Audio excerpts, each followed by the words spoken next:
Hello mga bossing, palagi na siguro kayong kumakain ng kaong pero hindi nyo alam kung anong tsura ng puno niyan mga boss. Puntahan natin. So may puno ng kaong dito sa amin. Puntahan ko mga boss.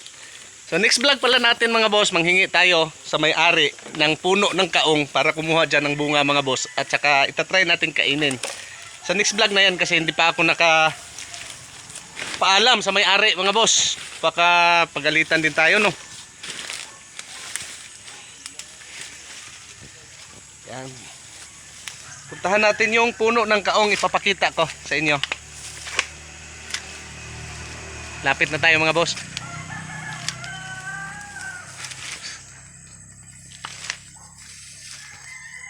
Sa kapamilya yan ng palm tree mga boss.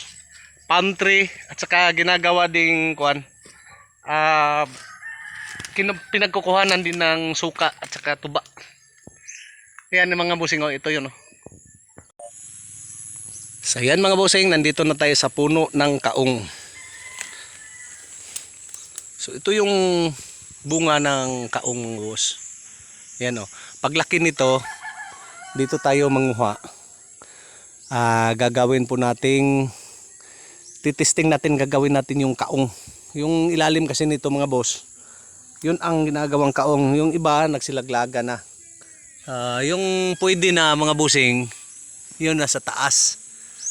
Against the light siya. Hanap tayo ng area mga boss na excuse me, mabidyohan natin siya ng maayos.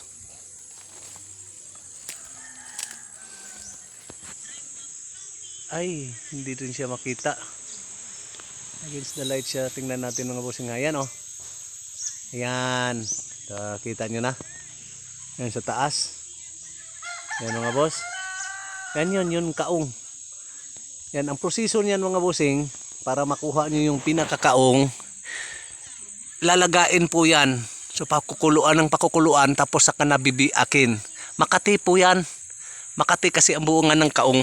Kaya hindi tayo pwedeng umakyat lang dyan at kumuha ng ilang piraso. So by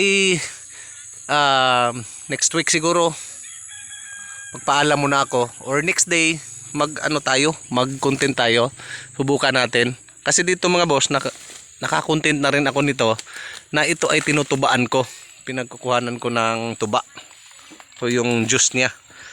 Pwede kasing magawa tong suka mga busing. Yung ito pwede na to. Yan ito. Yan ito pwede to tubaan. Pwede to gawing pagkukuhanan ng tuba at saka suka. So ito nakakalasing to. So pamilya to ng mga pantry. So ito ay tinatawag na idyok o di kaya kaong tree dito sa amin. Yan mga boss. Mababa lang sana to mga bossing, magpaalam tayo minsan sa may-ari. Tubaan ulit natin to. Yan, sa taas So ito yung kaong.